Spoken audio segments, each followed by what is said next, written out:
So let's get these screws out. So we'll get this one out. Let's get the one on the battery bay out as well. So we get this one out too. And you know, standard procedure is sort of here really. We go around the Game Gear and just remove all the screws as we would any device. So we'll get this one on this side. That's that one done. And then we'll get rid of this one. Now this battery bay one. And you know, it's... yeah, if you've ever opened devices, you know, you don't need much more info than what I'm giving you right here, really. So yeah, we'll just rip these screws out, get this game bit out here, and that's it gone, and that's it open. And well, here we go. That is an original looking Game Gear. This has never had its capacitors replaced on it before, and it looks like it's in good condition, I would say. So let's remove these connector cables. So we'll get rid of this one first. Just pull that out with our fingers. We'll do the same on the other side with the audio board, I think this is. Yeah, this is the audio. And we'll remove this speaker connector with some needle nose pliers like this. Gently rock it back and forth. And that just ensures we don't accidentally pull the cables out of the little plastic plug. Just means we have less work to do, which is always good. And yeah, look at this board. It looks pretty good. Definitely pretty good. So now we'll remove the daughter board. So this is the power board. So, you know, just rip the screws out as you would with any device that you're taking apart. There we go. And there's this little plastic thing here. We'll just pull that up. We'll be putting that back on when we're done. And then we remove the power board and just put that aside. And now let's remove the remaining screws to get the audio board off. So we'll just take all of this apart. There we go.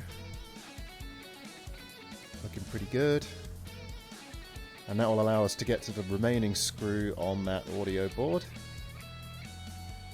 So there we go, we can get this remaining screw now, and there we go. Remove that too. Put this screw aside as well. And there we go. And the next step here is to remove the original capacitors. So we'll just clip these off. Ideally, you should use hot air for this, but I'm just going to clip them off. As long as you're extremely careful and you make sure that you clean up any mess, you'll be okay. So again, just a case of squishing them, clip them off, maneuver them off very gently like this one here. And again, just go across the board and remove them all, but be absolutely sure that you clean up any electrolytic fluid that comes out of these if you're clipping them like this. I use IPA, isopropyl alcohol, to get this off, and be very thorough. And yeah, just clean it up. And unfortunately I don't have footage, but I do recap this board as well. We'll just put that aside now, and I've already removed the capacitors on this. So it's just a case of us installing them. So we'll get this 820 microfarad capacitor in first. We'll bend those legs to hold it in place and solder it in. So first we'll solder this leg, and then the other leg, and use a good amount of solder when you do this. And there we go, yeah. And a bit of flux. And we'll do this other joint here with the flux on it. And it will just allow the solder to flow that little bit better. There we go, add a little bit more to that. There, that's it, looking good. Same again here. There we go. And we'll just clean up this final one that I installed off camera.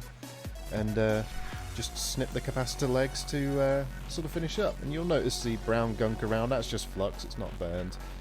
We'll clean that off with IPA. Again, this is another thing I do off camera. I'm going to pop that in an IPA bath now. You won't see that, but that's what I do. And that just allows us to get rid of the flux. Now it's time to remove a whole bunch of components on the board. There's a whole bunch of resistors, transistors and other stuff. So let's first just apply some heat and sort of remove this component. You could use hot air, but there's a lot of plastic around on this board that you could damage, so don't use hot air. But yeah, let's just sort of massage that out. Remove that too. There we go. So, yep, there we go. Great. And we'll do the same here. And that's it. Looking good. Looking good. There we get this little, I assume this is a transistor, but we'll get that out. Little tricky to get the heat on these. So I'll just sort of wiggle back and forth with the iron, and eventually it will come. See, there we go, perfect. Now let's get this other one off. Same thing, just sort of gently ease it out, and as we can see, there we go, it's clinging on, so, perfect, great. And now we'll just remove the other components. I have a checklist, which we can see here, just to the left, by the way. That checklist tells me exactly what components to remove, and fortunately for us, Sega labelled everything on the main board, which makes our lives a lot easier. But there is a map of where the components are as well, which is useful just for sort of getting your bearings. So yeah. And we'll move this resistor down here. There we go. Gone. Perfect. And apologies for my hand getting in the way. We're just removing another component in the list of many components even. Get this one down here again. Apologies for the hand being in the way. It's just sort of the nature of the beast, I suppose. And there we go. Now let's check off what we've done. So we've removed these resistors, so let's just scrub those off. Yep. Yep. Yep. Yep. Let's just double check these. Yeah, looking good. Okay. And we've done the resistors. We haven't done the L2 coil yet, so we won't mark that, but we have done the transistors. We have not done the high voltage capacitors, C69 and C70, so we'll get to those now. So let's desolder C69, I believe this one is. There we go. And while we're on this side, let's get rid of the fuses. The fuses need to come off at the sides of this compact fluorescent tube. So we'll get those off like this. And now we'll get C70, I believe this is off. Or is that the coil? No, I think that was a coil. That's a compact fluorescent tube. Get both sides of this. Perfect. And now for the other capacitor. There. And we'll just gently ease this fluorescent backlight off. Don't want to break it. They are useful for repairing other Game Gears potentially. And let's just pop this fuse off, we don't need it anymore, and pop this fuse off too. I had to apply a little bit of extra solder, this one was clinging on, so yeah, that just helps get it off easier. And let's check those off too. Yep, fuses are gone. Yep. Okay, all good. So we'll take these tweezers, just be gentle. We don't want to damage the tracks beneath it, either with the tweezers or by pulling up too hard and fast, potentially ripping solder mask in a track up. It's unlikely we'd do that, but just be gentle and ensure that you don't do that by being gentle. Just ease off toward the edge, so we're about, what, 3/4 of the way there? And then just I grab it with my hands and just pull it the rest of the way. Again, be gentle and just ease it off gently, gently, gently. Now we'll apply flux down the line, which will allow the solder beneath this ribbon cable to flow a bit better. So there we go. And now let's just remove this. I wanted to preserve this, but well, you can see what happens here. So I'm applying heat, and oh look, one of the data lines on this ribbon is still on the board. I didn't quite grip it properly, and unfortunately we lost it. So that's it. That's this LCD completely ruined now, which is a damn shame because it was in good condition. But anyway, let's just go down, apply some heat. There we go. This is coming off quite nicely, and now that I don't care because I've already damaged it, it's much easier to take off like this now. I can be less careful with it. But we still need to be relatively careful because we don't want to rip off one of these traces, we need them. And now let's just clean this up with a bit of desoldering wick. Go down the line like that. We've already applied a little bit of flux as well, which is good. And this will just get rid of any of the excess old solder. We will be retinning this anyway. But yeah, we'll just go down this line. There we go, looking good. Back and forth. That's how we get these things clean. Get rid of the other components that we need. I need this component here. I think this is R30. We need to set that aside. And now we'll just maneuver R23 out and 25, and we place a 200 ohm resistor from the kit into R25 like this. And this is just a little bit of SMD soldering work. SMD soldering is kind of tricky, but you know, as long as you're gentle, you'll be fine. And now we take that R30 resistor that we took from the other side of the board. Yeah, we'll just maneuver it in, just gently nudge it in like this. And then hold it down in position with the soldering iron, and then tweak it as you need to. As we can see, I've kind of flipped that out, so we'll just put that back. There we go. Ease it a bit. A bit of flux. Now we can solder it in just a little bit better. Make sure the solder flows nicely to make good electrical contact. And there we go, perfect. That's nicely aligned too. Now, the next thing we're going to do now, after I check that these are secure, is replace C39 and C40 with 10 picofarad capacitors. So we'll just clean this up. There we go. Get that old toothbrush in there, perfect. And we'll take these old capacitors off. Again, be gentle, apply heat sort of to both sides, and there we go. Great stuff. We'll just sort of ease it out. I'm rocking back and forth, there we go. And we'll just get that out with the tweezers, and Bob's your uncle, it's gone. So now let's pop the new one in and maneuver it in. There we go, 10 picofarad capacitor this one. Unsure of the voltage, if I'm honest, I didn't check. Get a bit of flux and nudge it out the way, because yeah, that's the way we do it. We mess up our positioning and then we unmess it up. But it's worth it for the flux. The flux makes the job easier.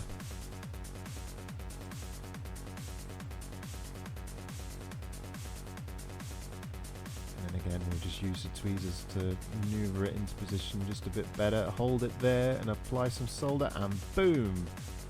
Pre-tip the iron with the solder, and look at that, perfect. I don't like the positioning of this, so let's just maneuver that a bit better. Not perfect, but that'll do. Same trick again, and the flux helps that flow into position nicely. And now we'll just touch it up a bit. There we go, looking good. And now we have these 4 resistors to move, so let's get rid of them.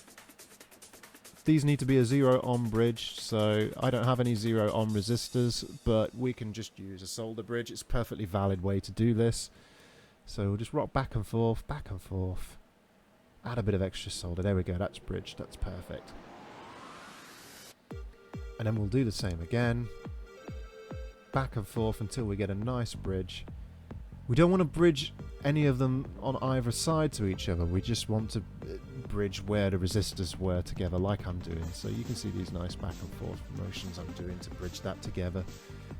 And we're looking good there. Perfect. Now we'll solder to R23, and we'll solder that to the T10 point. It's just part of the mod, so we'll hold that in position, blob a little bit of solder on there, and there we go. Perfect. We've got it. Okay, so that's the very first cable connection.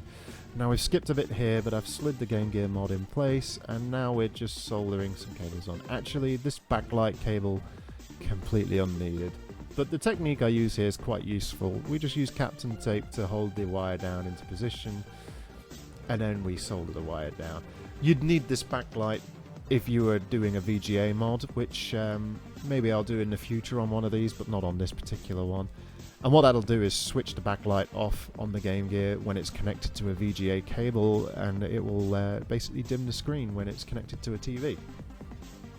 So now what we'll do is what I actually intended to do, which was wire up the brightness control. Just done.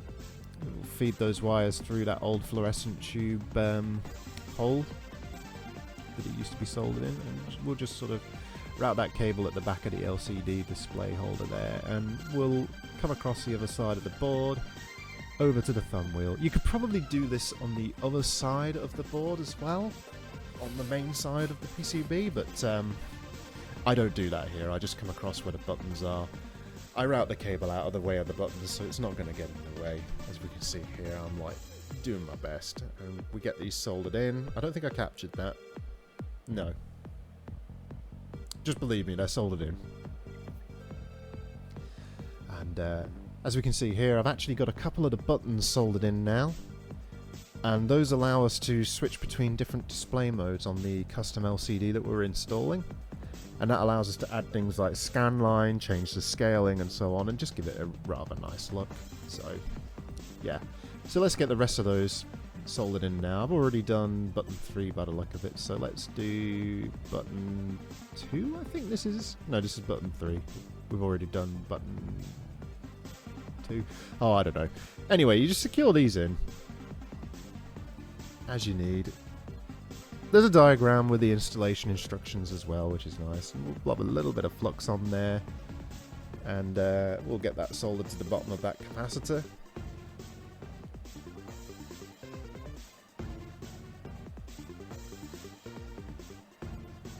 Like so. We'll get a bit of heat on there. Boom. There we go. Give it another go. Perfect. Bob's your mother's brother. And then let's just solder this one in too. Make sure all 3 buttons are on, and that will basically allow us to press start 1 and 2 buttons together to cycle those modes I was just talking about. So again, a little bit of flux. And the Captain tape really helps to make the soldering just that little bit easier. While it's in place, it holds everything still. And now let's do the data lines. These are really important. These are actually what provide us some video out. They're quite tricky to solder these. So first we'll tin the edge. So we'll just get some solder on the iron and run down. And we can see I've bridged a few points, but the flux will really help get rid of that. And we'll just go back and forth all down the line. And just make sure we get a nice even and thin layer of solder on there for these data lines that we're going to solder in to sort of bind with. Let's just go back up and down, up and down. Don't linger too long on any of them. But there we go. Perfect. Ignore the burn look to it. That's just flux. In fact, let's just add some more flux. You can never have enough flux. There we go. Right, so let's add our first data line in like so. And, ooh, look at that. Isn't that a nice looking connection? That's great. That's perfectly in line as well. These can be a little tricky to do. So we'll just count to make sure we've got it in the correct position, which is position 9 for this one, I believe. And now we'll bring that cable around and feed it up through the cart slot. So, feeding up now. There we go. Perfect. And we'll just come up to where the data lines are. And this would be, I believe, CL2? Yeah. Get that wired in. And then I think this is the DW line. We just count across to make sure it is on the right pin. Wobble it back and forth. Yeah, all good. Flip it over and then up through the cart slot. And let's... Oh, I think this is D1 actually. And then we'll solder in D1. Excuse me. There we go.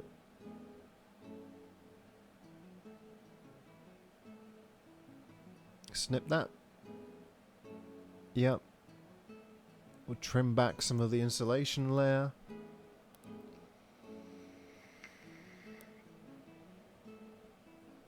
And we're looking good.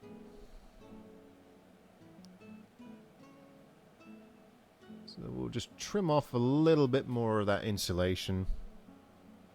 And then we can snip it down to the exact size it's needed.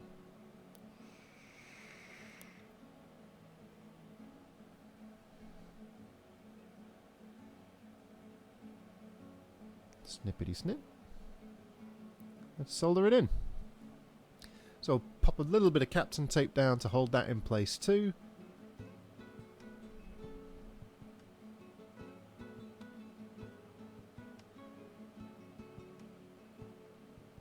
and get some heat and solder on there. Great stuff. Just check that. All looking good. Bit of flux, because this is a funny looking blob. I don't like the way that's flowed.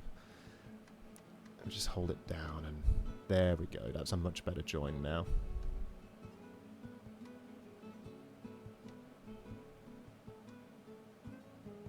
Let's remove this old Captain tape. We don't need it anymore. And we'll rinse and repeat for the other data lines. So, flip it over. And let's get back to soldering.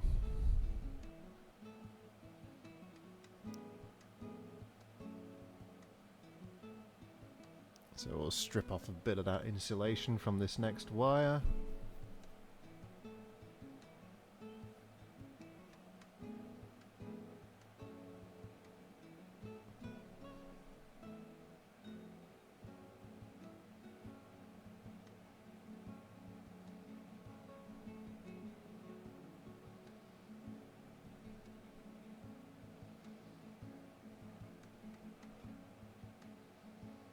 There we go, apply the heat, and that is a good looking join. I'll flip the board back over.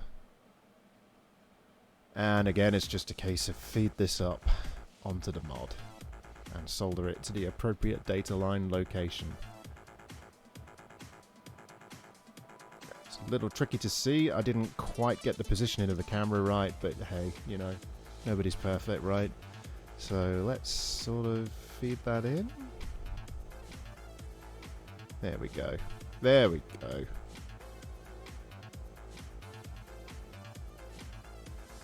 I'll just sort of measure out the length, clip it, and strip the insulation. So clip.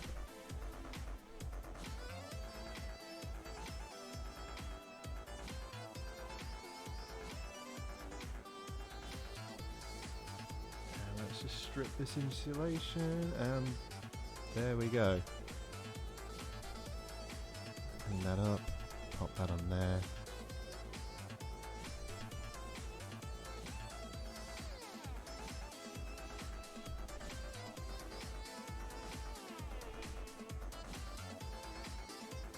Tape it down.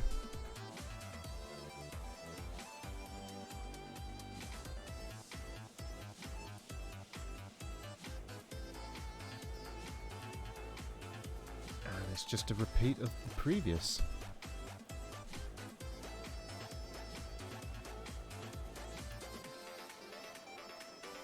Press that down nicely, get it nice and firm. There we go.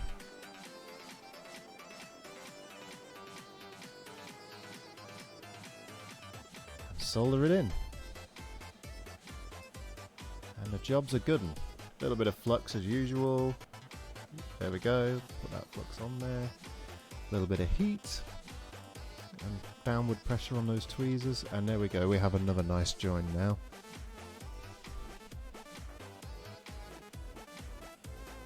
Let's just remove this Captain tape. Perfect.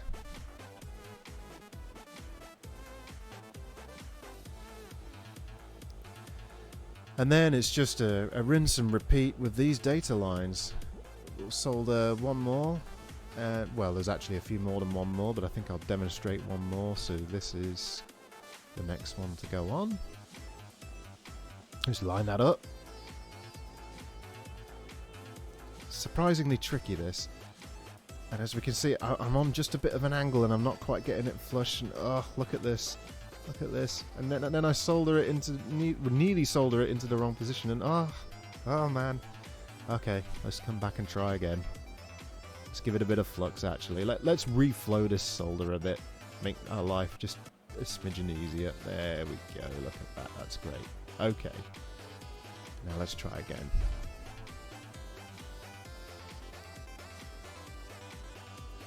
Oh, no. Sliding around. Oh, no. That's not too bad, but no. Let's... No. Oh, man. Oh. I think we've got it, guys. Let's just touch that with the tweezers. Yeah, look at that. That's nice and solid. Okay, flip the board over. There we go. Right, we'll feed this one up as well, like we have done with the previous ones. We'll push it a bit flat against the board and feed it up through the cart slot. Is that coming through? No, no, it's under the board. Oh, what am I doing? Oh, let's try again. Okay, push it through. Yeah, come on. There we go. Right, cool. And just pull it through with the tweezers. And again, it's the same process as before. So there we go. We've now got these data lines all wired up with the magic of the internet and skipping forward. And we've got everything soldered in. So yeah, there we go. We've got all the buttons, everything soldered in. The LCD here, this flex cable, real tricky to get that in right, believe it or not. I had to reseat that so many times to get the LCD to output correctly, and we can see we've got everything on this side of the board soldered in correctly too. So I think we're closing in on ready for the test to see how well this all works.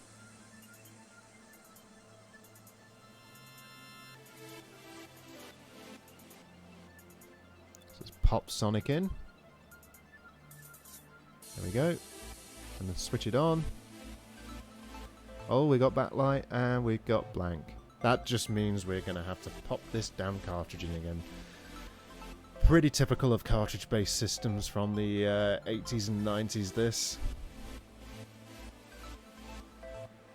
But look at that, there we go, look, we've got some beautiful output, and oh, look at that, that looks great. That's what we want to see from this mod, and that really does look fantastic. Now this isn't the McWill screen, this is funny playing.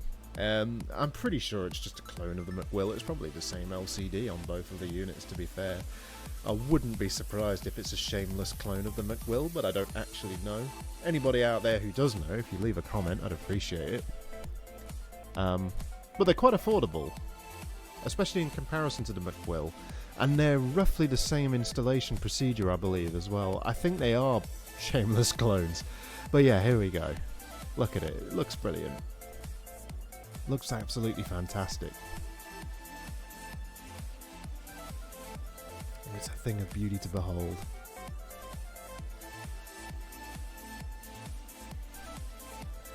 And there we have it, guys. That is a successful Game Gear LCD screen mod. I hope you liked it. It took quite a lot of effort, but I think it was worth it. And yeah, it's been good having you along on this journey as well.